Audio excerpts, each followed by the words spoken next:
الرحيم. الحمد لله رب العالمين، والصلاة والسلام على نبينا محمد وعلى آله وصحبه أجمعين. مشاهدي الأكارم، سلام الله عليكم ورحمته وبركاته. أهلا وسهلا ومرحبا بكم في برنامجكم رسالة سلام. هذه الحلقة ستكون حلقة خاصة حول وفد العلماء الذين سافروا وتوجهوا إلى الحكومة أو إلى حكومة طالبان، وإن كانوا هم الآن يحبون أن يسموا بالإمارة الإسلامية في أفغانستان.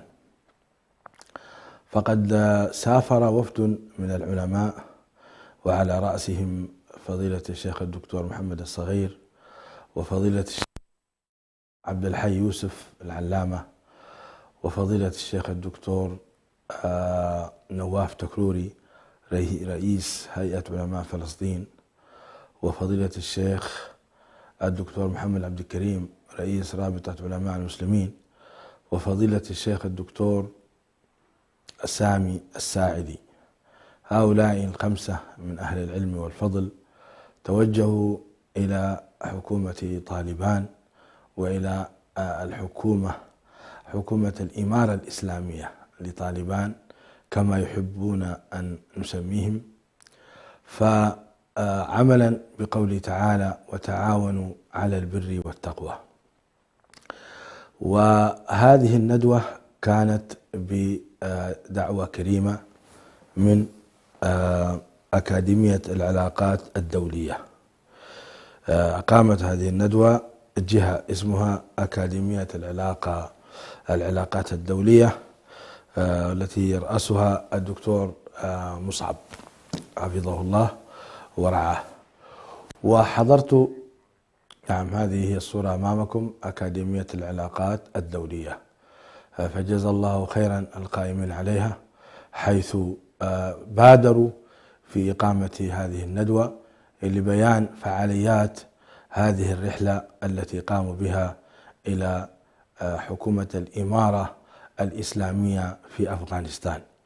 أنا أتحدث عن هذه الندوة ويغمرني شعور بالفخر والفرحة والحبور على ما حققته هذه الحكومة المباركة خلال 20 سنة من انتصارات عظيمة تجاه الظلم والعدوان.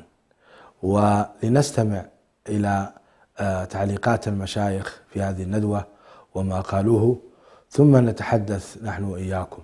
طبعا أنتم مشاهدي الأكارم، لا يخفى عليكم طالبان والحركة الجهادية لطالبان ما قامت به من جهاد في سبيل الله خلال 20 سنة. لا يخفى عليكم وأنتم تتابعون الأخبار أول بأول، لذلك لا نتحدث نحن عن هذه الزاوية، ولكن نتحدث عن دور العلماء في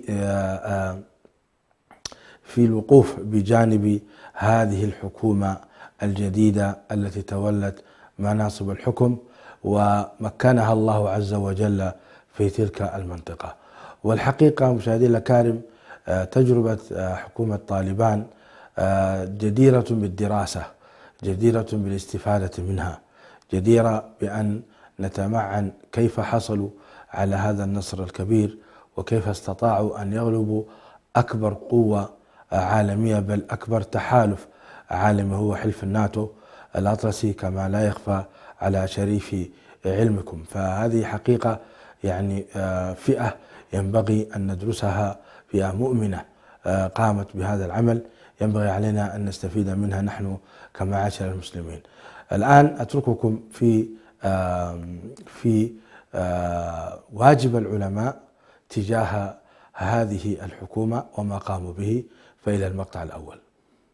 أن أفغانستان والحمد لله تتمتع لأول مرة منذ 43 سنة بحكومة مركزية واحدة تحكم البلاد من أقصاها إلى أقصاها، يعني هي مسيطرة على البلاد كلها. هذا ما لم يتأتى حتى بعد خروج الاتحاد السوفيتي سنة 91، وتعلمون ما حصل من اقتتال بين الفصائل الجهادية إلى أن تمكنت حكومة طالبان سنة 96. كل هذا كان يعني عبارة عن يعني صراعات داخلية. أما الآن فالحكومة قد بسطت سيطرتها على البلاد كلها، وهذه إيجابية يعني كبيرة. هذه كلمة الشيخ عبد الحي يوسف، طبعا مختصرة، وكنت أود أن الإخوة يعطونا مساحة على الأقل 10 دقائق نستمع إلى كلمة الشيخ. ويا ريت هذا يتكرر فيما يتعلق كلمتي الشيخ محمد الصغير وكلمة الشيخ محمد عبد الكريم. أعطونا فرصة الناس تستمع إلى تعليقات العلماء. لكن ملخص ما قاله الشيخ عبد الحي يوسف بأن استقبال حكومة طالبان للمشايخ كان استقبالا حافلا، وحقيقة استقبال الابن لأبيه كما عبر بذلك الشيخ محمد الصغير، ويعني في غاية من الحب والتقدير. وهذا حقيقة يدلنا على أن هذه الحكومة ليست حكومة يعني متغطرسة أو لا تقبل العلماء ولا تقدرهم، بل حكومة تعلم قدر العلماء والمشايخ وتعلم مكانتهم وما أوجب الله عز وجل عليهم من طاعتهم في المستطاع. فكانوا حقيقة مثالا رائعا في الاحترام والتقدير، كما أنهم يعني قدموا لهم ما ينبغي من واجب الكرم من الضيافة و يعني وتهيئة المكان المناسب للعلماء والمشايخ. وجزا الله هذه الإمارة خيرا على هذا الأمر. الأمر الثاني أيضا كانوا الجميع في استماع واحترام، في حتى في يعني مشايخ وصفوا لنا هيئة جلوس قادة طالبان مع المشايخ كجلوس التلميذ مع شيخه. أي والله كجلوس التلميذ مع شيخه في منتهى الأدب والخلق. يا سلام يا سلام. حقيقة هؤلاء بعد أن يعني انتصروا على هذه القوة الهائلة، كان حقيقة من الطبيعي مما نرى اليوم أن يكون هناك شيء من الاعتزاز والفخر، ولكن لا، هم أشبه ما كانوا قد يعني يطبقون فعل النبي صلى الله عليه وسلم لما دخل إلى مكة منتصرا، طأطأ رأسه صلى الله عليه وسلم ودخل متواضعا لربه. وهؤلاء القادة أيضا هم يفعلون كما فعل النبي صلى الله عليه وسلم، ليس مع ربهم فحسب، بل حتى مع العلماء الآخرين الذين هم قد أتوا من خارج بلدانهم. فهذه حقيقة يعني بشارات عظيمة أن لدى الأمة الإسلامية قادة بمثل هذه الأخلاق العالية التي يتصفون يعملون بسنة نبيهم صلى الله عليه وسلم ويتصفون بها.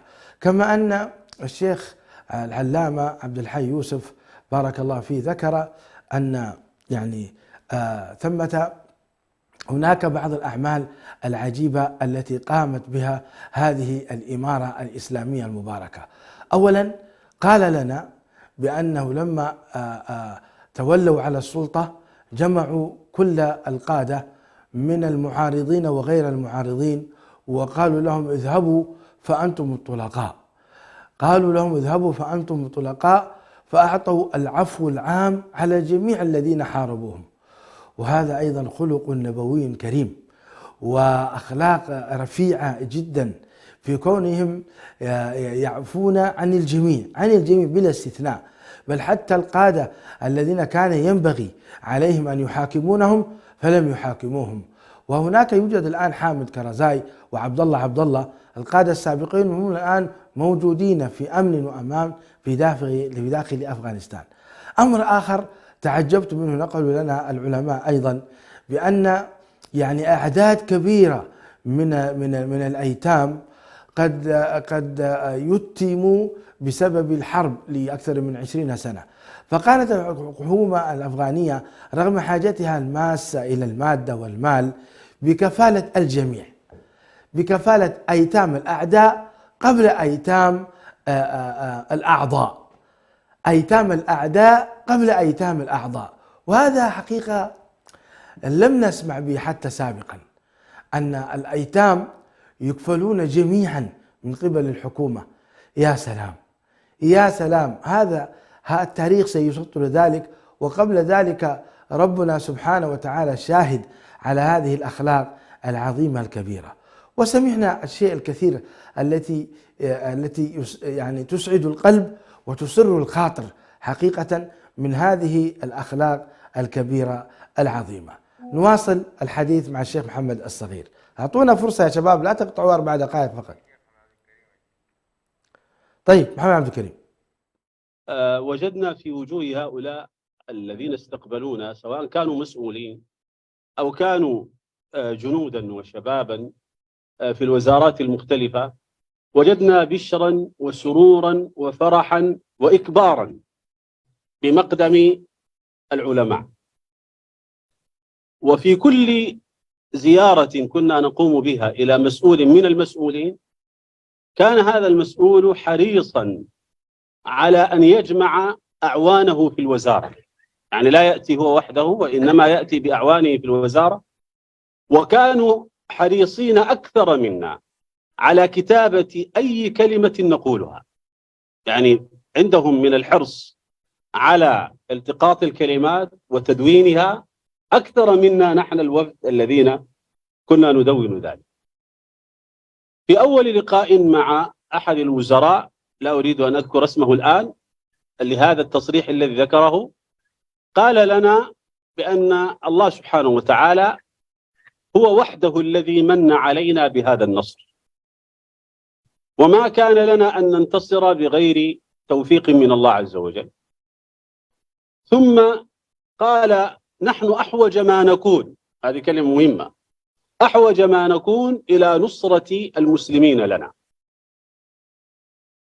ونحن نعرف المعاناة التي يعاني منها المسلمون في بلدانهم، ومع ذلك فإننا بحاجة إلى نصح العلماء.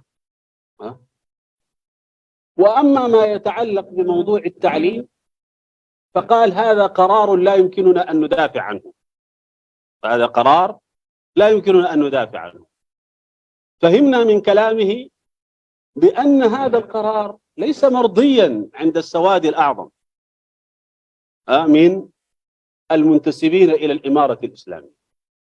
يعني أنتم أيها الإخوة والأخوات تصوروا الآن هذه الحركة التي أقامت الإمارة الثانية الآن 20 سنة، هذه 20 سنة يعني فيها القيادات المتوسطة من شباب الحركة الذين أقاموا الإمارة الآن، هؤلاء درسوا في جامعات وقاموا وخاضوا تجارب، منهم من اعتقل في غوانتنامو فالتقى بجنسيات مختلفة، منهم من حضر التفاوض. وانتم لازم تعرفوا أنه قبل التفاوض الذي كان في الدوحة كانت هنالك دورات متقدمة أعطيت لوفد التفاوض في كيفية عملية التفاوض. هل أنتم يعني هل تتصورون بأنه هذه الإمارة الجديدة سيكون موقفها من التعليم هو موقف مبدئي بحرمة التعليم مطلقا وعدم التعليم؟ يعني يجب أن احنا نتصور الموضوع. هنالك 3 اتجاهات موجودة، هذا الذي عرفناه. الاتجاه الأول في قضية أنه يجب أن يستمر التعليم، وأن هذا القرار عند بعضهم لم يكن قرارا صائبا، وهذا السواد الأعظم. وبل يعني كما يعني ذكر بعضهم عندما قلنا لهم يعني هل الغالبية 80%؟ قال بعضهم من الذين من الأفغان الموجودون يعني في أفغانستان وليسوا من الحركة، قالوا بل 90% من الحركة ومن الإمارة الإسلامية هم ضد هذا القرار. طيب مشاهدينا الكرام، لاحظتم كلام الشيخ محمد عبد الكريم فيما نقله. كذلك كنت أتمنى أيضا أن في آخر مقطع الشيخ محمد عبد الكريم قبل أن ينتهي التقى برجل استرالي. هذا الرجل الاسترالي كان سبحان الله سجينا لدى حكومة طالبان، ولمدة 3 سنوات. وفي السجن أسلم هذا الرجل، وتبادل هذا الأسترالي بين المفاوضات بين الحكومة الأفغانية الإمارة الإسلامية وبين التحالف في ضابط أيضا كان أسيرا لدى في قائد من قيادات طالبان لدى التحالف، فحصل التبادل. فلما جاءوا يسلمون على بعض قال الأسترالي للطالباني وهو لا يعلم أنه قد أسلم، قال له: كيف حالك يا أخي؟ وتفاجأ الناس، يعني أقصد التحالف، بإسلام هذا الرجل الأسترالي. وبعد أن عاد إلى بلده عاد مرة أخرى بعد أن حكمت طالبان أفغانستان وتسلمت زمام الحكم ومكنها الله عز وجل، عاد إليها ليكون معها. انظروا إلى حقيقة الإسلام حينما يعني يتولاه علماء وقادة حكماء، وليس جهات مخترقة لا تعلم عن الدين إلا ما تريد الإفساد عنه من قتل الأبرياء وقتل الأطفال حتى ينشرون عن الإسلام صورة سيئة. لكن انظروا إلى الإمارة الإسلامية حينما تحكم بالإسلام كما غضا كما أنزل، هكذا نحسبهم الله حسيبهم، وينتج عنه إسلام هذا الأسترالي. هذا ما ظهر لنا وظهر المشايخ في هذه الزيارة البسيطة لمدة أسبوع، فكانت هذه الأخبار الطيبة. كذلك كنت أريد أن أعلق على كلمة الشيخ أيضا عبد الحي يوسف لما قال: من الله تعالى على أفغانستان بتوحيد الصف. طبعا بعد أن خرج السوفيت الدب الأكبر منهزما من أفغانستان حصل قتال بين المسلمين، حصل قتال في الداخل، صراع داخلي بين المسلمين. الله سبحانه وتعالى مكن طالبان بتصفية هذا الخلاف، وأصبحوا الجميع والحمد لله تحت صف واحد تحت حكومة الإمارة الإسلامية الأفغانية. وهذا حقيقة فضل الله سبحانه وتعالى بأن جمع القلوب وألفها بين قلوبهم، بل حتى بعض الجنود انضموا، بعض رؤساء الولايات في أفغانستان انضموا تلقائيا إلى حكومة طالبان حكومة حركة طالبان دون أي مواجهة. وهذا بالفعل هو عمل إلهي كما قال تعالى: هو الذي أيدك بنصره وبالمؤمنين وألف بين قلوبهم لو أنفقت ما في الأرض جميعا ما ألفت بين قلوبهم ولكن الله ألف بينهم. وهنا هم يعترفون بأنهم قالوا: الله الذي وحده هو الذي نصرنا. هكذا نقل الشيخ محمد عبد الكريم عن قيادات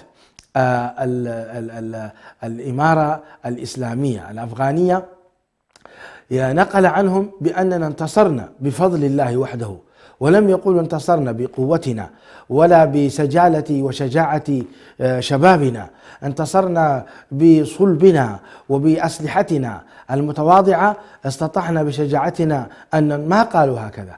كما نحن نسمع من بعض الجهات التي لا تؤمن بالله ولا برسوله يقولون انتصرنا بقوتنا وانتصرنا بعتادنا. وهكذا أهلك الله من قال كما قالت عاد من قبل: من أشد منا قوة، فأهلكهم الله تبارك وتعالى. وسيهلك الله سبحانه وتعالى أي جهة تتباهى بقوتها. وقد رأينا في فترة كورونا لما قالت الصين ما قالت، ورأينا أيضا في هذه الفترة فترة الأعاصير الثلجية في أمريكا لما قال بايدن ما قال أيضا. لكن هنا نجد أن المؤمنين يقولون: نصرنا بفضل الله وبرحمته. فيا سلام يا سلام، والله يا أخي الحمد لله أننا عشنا إلى هذه الفترة التي سمعنا فيها أقوالا طيبة من إخوة لنا مؤمنين يقولون: نصرنا بفضل الله وبرحمته. يا سلام. كذلك انظر إلى تواضعهم لما يقولون: نحن بحاجة إلى نصرة المسلمين لنا. يا سلام، أنتم جاهدتم لأكثر من 40 سنة وقاتلتم الأعداء وأسقطتم كما سيأتي كلام الأعداء إمبراطوريتين عظيمتين. الأولى في القرن 19 لما أسقطتم إمبراطورية بريطانيا، والثانية في الثمانينات لما أسقطتم حكومة السوفيت في الثمانينات. والآن أنتم تسقطون الحلف الأطلسي بقيادة أمريكا، تسقطونه ثم تقولون نحن بحاجة إلى نصرة المسلمين. أي تواضع هذا؟ أي خلق هذا؟ أي بركة هذه التي حلت عليكم؟ فيا سلام، هنيئا لكم بهذا الإيمان وبهذا الخلق قبل النصر. والله إن هذا الخلق والإيمان هو النصر العظيم، وإلا فهذه الدنيا فانية وسوف ننتقل جميعا إلى الله تبارك وتعالى. لكن حينما ينتقل الإنسان بهذا المعتقد وهذه الأخلاق العظيمة، وأنتم تطلبون النصح من العلماء وتعرفون بمكانتهم وقدرهم، فجزاكم الله عنا وعن الإسلام خيرا. إلى المقطع الثالث. لله صلى الله عليه وعلى آله وصحبه ومن نصره واتبع هداه، وبعد. نشكر للإخوة الأفاضل الذين كانوا سببا في هذه الزيارة، ونشكر للإمارة الإسلامية التي أحسنت الاستقبال بما أخجلنا حقيقة، ولم يكن يدور بخلدنا أو بفكرنا أن يكون الاستقبال إلى هذه الدرجة وأن الحفاوة تكون بهذه الطريقة. لكن أنتم تعرفون أنهم لا يكرمون الضيف فقط، إنما قد يتحملون الكثير من أجل الضيوف. وأنا رأيت كرما عجيبا في كل شيء. يعني الحراسة ليس فقط من الجيش، إنما الجيش يرسل حراسة والشرطة أيضا ترسل حراسة. والكرم كرم مشوب بالحياء، كما تتعامل مع شيخك الكبير أو مع أبيك المسن. نقطة الحياء أول مرة أرى التعامل من الكل بهذه الطريقة، الكرم المغلف بالحياء الشديد. وحب العرب، حب العرب كجنس. بعض الإخوة الأعاجم عندهم حساسية من العرب، أو في نوع من العصبية عند بعض الجنسيات، وكثير من الأعاجم ليسوا كذلك.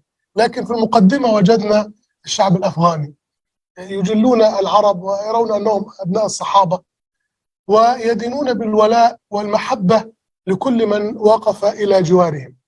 فلما دخلنا مكتب الملا برادر، وهو يعتبر من أكابر رجال الدولة، إذا بمدير مكتبه شاب يتحدث العربية بطلاقة، وقال أنه سيصحبنا إلى المكتب ويترجم، وعرفنا باسمه، فإذا باسم المركب عبد الله عزام، اسمه عبد الله عزام.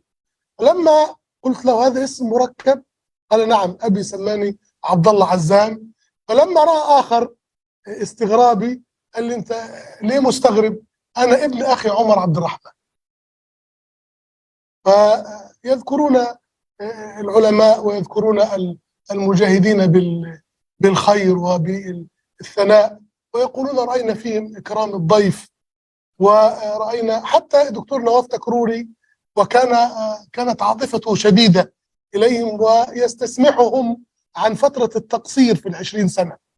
يقولون لا، لما كانت الفرصة موجودة في جهاد الروس أتيتم وكنتم في المقدمة، وفي 20 سنة ما كنا نشك أن ما نحن فيه من تأييد بدعائكم في الحرمين الشريفين وفي القدس وفي مساجد المسلمين، ونحن نصرنا بدعاء المسلمين. هذه تجربة بشرية. طالبان ناس من البشر، لهم وعليهم، وكل يخطئ ويصيب، والعصمة دفنت مع المعصوم صلى الله عليه وسلم. وكأي فصيل حاكم فيه صقور وحمائم، لكن في طالبان أحيانا بتكون صقور ونسور. يعني موضوع حمائم ده يعني صعب انك انت تجد له تكييف. ولكن الشهادة بعد مرور 5 أيام جلسنا مع أحد وجهاء جماعة الإخوان المسلمين، حتى نسمع من كل الأطراف. جماعة الإخوان المسلمين في أفغانستان، وهو يعمل مع منظمة مدنية عالمية، وكان معه مراسل قناة الجزيرة، وهم يعني يرون ده صحفي، و يعني قالوا ليس على وفاق كثير معنا. فجلسنا في صحبة المشايخ نسمع وجهة النظر الأخرى. فمما قلت لهم أنا ما رأيته في الوزراء العشرة ومن التقيت من القادة، أرى أن أكثر من 80% من قادة طالبان على ما نحن عليه وعلى آرائنا. فقال الدكتور من الإخوان المسلمين لا، بل أكثر من 90%، بل أكثر من 90%. وجاءنا هذا الأخ الفاضل ليقول كثروا من هذه الزيارات، ويقول إن طالبان لن تسمع إلا للعلماء، أكثر من يؤثر فيهم العلم. وذكروا أن قضايا خلافية كبرى كانت داخل الإمارة قبل خروج أمريكا حسمت بنقاش مع فضيلة العلامة الشيخ محمد الحسن ولد الدين، ودول مشايخ سبعينيين، لكن لما سمعوا من الشيخ وناقشهم أذعنوا مباشرة إلى الحجة، لا سيما إذا كنت معمما وحنفيا، إذا حكمتهم إلى المذهب الحنفي، وهم لا يجلون المذهب فقط وإنما يقدسونه. طبعا عالم ومعمم وحنفي ده أنت هنيالك عند هؤلاء القوم. مما يحسب لهؤلاء الناس المعرفة المبكرة بخطر داعش. قال وكنا نتتبعهم أثناء الاحتلال الأمريكي، وكنا إذا حصرناهم في جبال أو كهوف جاءت الطائرات الهليكوبتر فأنقذتهم. قالوا حتى أننا اشترطنا على الأمريكان في المفاوضات أن يخلوا بيننا وبين داعش، إنه كانوا بيعملوا حائط بيننا وبينهم. لا أحد يذكر حربهم على هذا التنظيم المخترق. البعض يقول خرجت أمريكا، نعم خرجت أمريكا مقهورة مهزومة، 150,000 جندي من أكثر من 40 دولة، و250,000 جندي أفغاني تبع لحكومة أشرف غني. 150,000 جندي. طبعا احنا أكثر سيارات ركبناها كانت اللاند كروزر المصفحة واللكسس، وإذا قلت لاند كروزر ولكسس فكل من ذهب الخليج يعرف أن هذه غنيمة من دولة خليجية معينة، وسيارات زي الرز من هذا من هذه الغنائم، وعلى الزيرو في أفغانستان. أمريكا كانت تراهن على سقوط الحكومة لأنه لا يوجد موارد، قالوا من 4 أشهر إلى 6 أشهر، ولو في مرتبات كان ممكن تسقط، لكن لم يتسلم جندي واحد أو موظف من الإمارة الإسلامية الشعب الأفغاني. وتحدثت معهم في اضطهاد السلفيين، وأنه في بعض العلماء السلفيين قتلوا، قالوا قتل من علمائنا في المساجد أضعاف هؤلاء. الذي يستهدف العلماء السلفيين هو الذي يستهدف علماء طالبان عن التعليم، لأنهم يريدوا تصحيح الصورة ونقل الحقيقة. لكن قبل أن نتحدث عن رأي الحكومة وأن هذا القرار قرار مؤقت وليس قرارا دائما، لابد أن نضع بين أيديكم أن هذا شعب، وهو والذي يسكن فيها أو الذي استقبلنا فيها هو المولوي عبد السلام حنفي، وهو ليس من البشتو، وهو الذي يسكن القصر الملكي، ورأينا فيه تواضعا عجيبا وعلما كبيرا وحبا لكل زائر. موضوع التعليم ما جلسنا مع وزير من العشرة أو المسؤولين الذين هم نواب رئيس الوزراء إلا وفي كل مرة هم الذين يبدأون بالحديث عن التعليم. ما بدأناهم مرة بالحديث عن التعليم، لأنهم يريدوا تصحيح الصورة ونقل الحقيقة. لكن قبل أن نتحدث عن رأي الحكومة وأن هذا القرار قرار مؤقت وليس قرارا دائما، لابد أن نضع بين أيديكم أن هذا الشعب الأفغاني يحارب منذ أكثر من 40 سنة، وطبيعة الأمة الأفغانية أمة بدوية ريفية كالصعيد وكالبدو في الخليج وكالبدو في اليمن. فهؤلاء البدو كثير منهم لا يرون تعليم البنات ولا الأبناء. يقول لك أنا ابني ليس عنده حذاء، لما اشتري له حذاء يذهب به المدرسة وأنا أحتاجه معي في الحقل، فهو لا يعلم لا الولد ولا البنت. والتعليم يرونه نوع من الرفاهية، هم يريدون المسكن، يريدون المأوى، يريدون الملبس، يريدون العلاج، يريدون الصحة.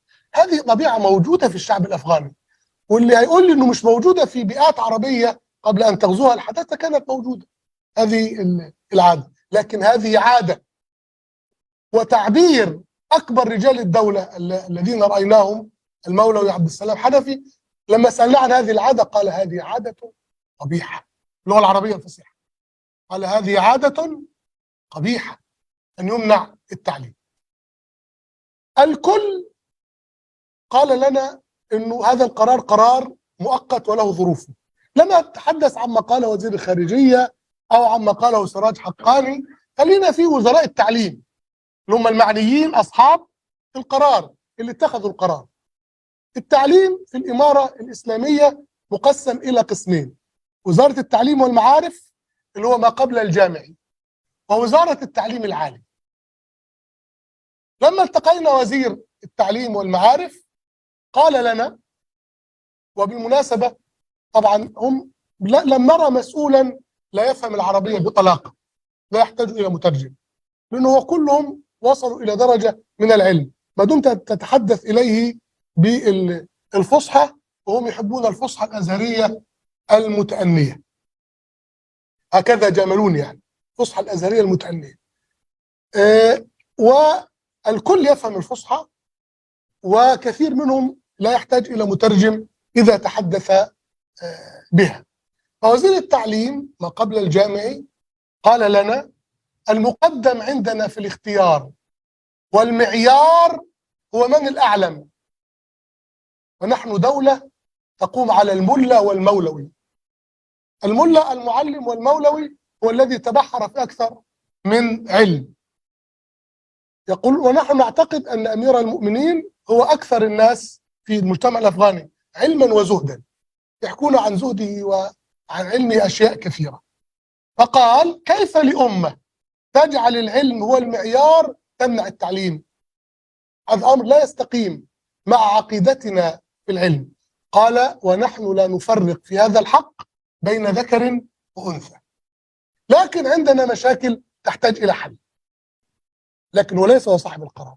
فذهبنا بعد ذلك لرؤية صاحب القرار، ووجدنا على مكتبه لم يكتب الوزير محمد نديم، وإنما كاتب المحدث محمد نديم.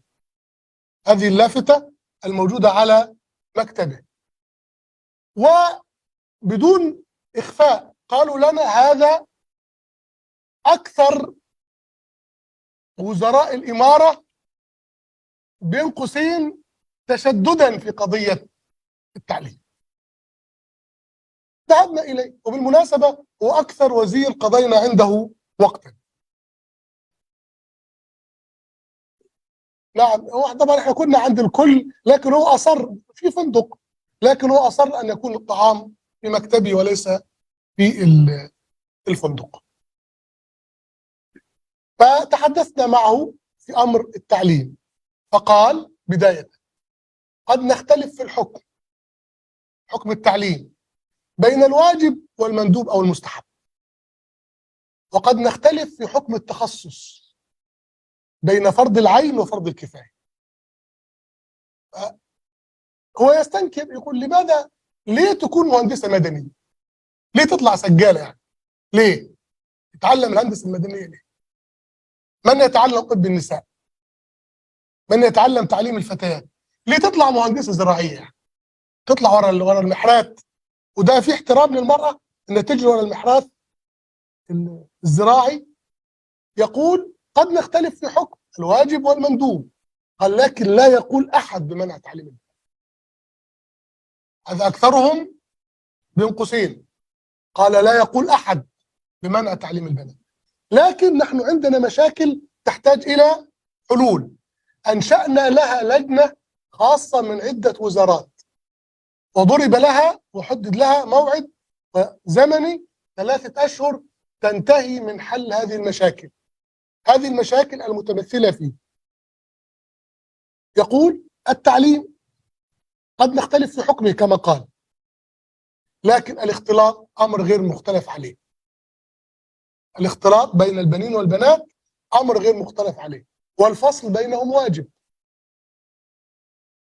فيقول لابد أن يكون التعليم غير مختلط، في تعليم فتيات، في تعليم للفتيان. الأمر الثاني يقول أنتم تعرفون أن الاحتلال إذا جاء إلى أي بلد أول ما يضع بصمته يضع بصمة في التعليم. مشاهدينا الأكارم، كنا مع الندوة العلمية برعاية الأكاديمية الدولية للعلاقات، أكاديمية العلاقات الدولية ببيان هذه الندوة التي كانت في زيارة الإمارة الإسلامية في أفغانستان. وخصوصا كانت سبب هذه الزيارة لبيان وجهة نظر، معرفة بيان وجهة نظر الحكومة فيما يتعلق بتعليم المرأة. وأنتم مشاهدي الأكارم تابعتم فيما يتعلق بالانتقادات الشديدة من العالم الإسلامي وغير الإسلامي على ما يتعلق رفض الحكومة الأفغانية لتعليم المرأة. فهل كان هذا صحيحا؟ استمعتم إلى بعض تصريحات الشيخ العلامة محمد الصغير جزاه الله خيرا، وهو ينقل عن رأي الوزراء العشرة بأن 80% منهم يرفضون هذا القرار الذي تم إيقاف التعليم بالنسبة للمرأة مؤقتا، وأن بينهم خلاف في ذلك، وأن الجميع بلا استثناء، الجميع بشبه إجماع أو إجماع أن التعليم حق من حقوق المرأة، ولكن هو الكلام والخلاف فيما يتعلق في أساليب التعليم ونوعية التعليم أيضا وكيفية التعليم. واتضحت لنا الرؤية بأن حكومة طالبان لا ترفض التعليم أبدا، فإن الحقيقة أن علماء طالبان هم الحكام اليوم، وليس الذين يحكمون هم الساسة والقادة والعسكريين الذين لم يؤتوا حظا من العلم ولا من التقوى والدين، كما هو الحال في كثير من البلدان الإسلامية مع الأسف. يحكمهم العساكر الذين هم قليلو الدين، قليلو الاستقامة، قليلو الإيمان مع الأسف الشديد. لكن حكومة طالبان الذي يحكمها هو المولوي، ويسمى بأمير المؤمنين، والمولوي هو كما سمعتم إلى الشيخ محمد الصغير هو العالم الكبير، والملا هو العالم، أما المولوي هو العالم المتبحر. ورأيتم أيضا في كلام الشيخ محمد الصغير أن وزير التعليم هو المحدث محمد نبيل، المحدث محمد، فهو يسمي نفسه يعني هذا احتراما للعلم. والأمة الإسلامية تعرف أن عائشة رضي الله عنها وأرضاها رفعت زمام العلم، وأمهات المؤمنين أيضا جميعا روت أمنا عائشة أكثر من 2000 حديث، وهذا علم عظيم. فمن الذي يعارض هذا؟ فهل معقول حكومة مثل هذه طردت أكبر دب وأكبر عدو في العالم وأكبر قوة طردتهم وقاتلت تكون بهذه المثابة أنها تكثر العلم والتعليم؟ هذا الحقيقة هو تشويه. فالرسالة من هنا لا نشوه حقيقة، ولا نكون نحن عونا للشيطان على هذه الحكومة وأيضا نشوه سمعتها، بل ينبغي علينا أن ندافع عنهم وأن نبسط الفكرة. ومن حق أي حكومة أن تتخذ القرار المناسب في التعليم كما تراه مناسبا لشعبها. من حق أي حكومة بغض النظر عن الحكم الشرعي هل هو واجب أو غير واجب. لماذا نتدخل نحن في شؤون الداخلية للحكومة؟ التعليم حق ورأيناه، ورأينا أن الحكومة أيضا تعلم، ولكن اتخاذ كذلك أيضا ما هو هذا التعليم الذي نحن ندافع عنه؟ هيا أن تنظروا إلى الجامعات الإسلامية المختلطة في داخل البلدان، ماذا أنتجت لنا؟ وماذا أنتجت لنا الثانويات المختلطة بين البنين والبنات؟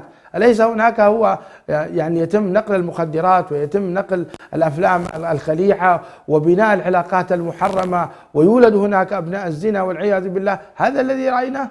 هل رأينا غير هذا من هذه الثانويات والمدارس الهابطة؟ وبعض الدول تسعى إلى زج بنات المسلمين في مثل هذه الأمور وتغيير المناهج من أجل إضلال المسلمين.